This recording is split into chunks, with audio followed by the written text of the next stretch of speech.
эки бул изолированный ыстык деп коет.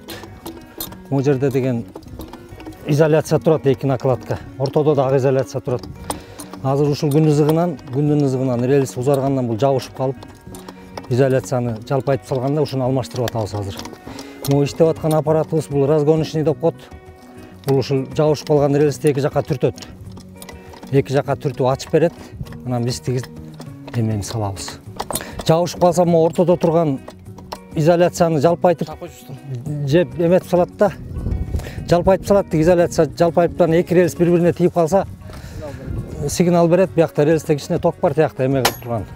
Ушу путтун занят эмес экенин көргөзүп турган станцияда дежурныйда. Ошол жер занят болуп көргөзүп калат. Анан жерди болду. Мону оңдоого туура келет. Азыр болду. Чаппай тур. Чаппай турсуңар муну чыгаргыла. Накладканы чечпейсиңер эки жагын, бир жагын полный.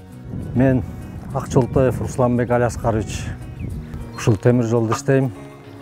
Бригадир болуп. Негизи 1994-жылы апрелде киргем ушул жумушка.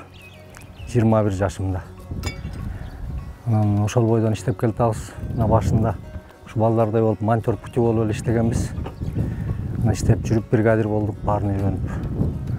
Анан бул темир жол үйрөнөт десе бул эме эмес, оңой эмес бул темир жол. Бүтүн бул килейген темир турганы менен миллиметр менен допускаларда биякта.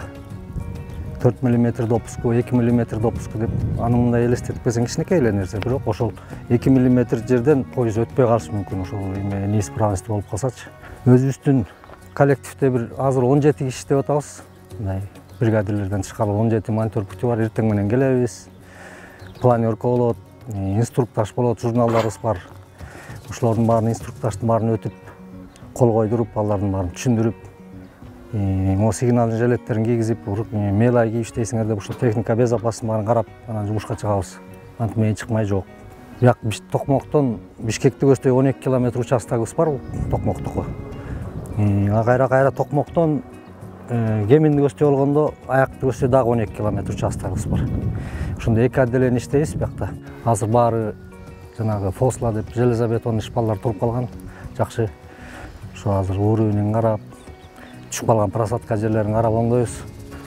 Бул темир жолду элдер ойлошот, тетинде бетонду коюп туруп бекитип койсо эле турат, поезддар жүрө берет деп.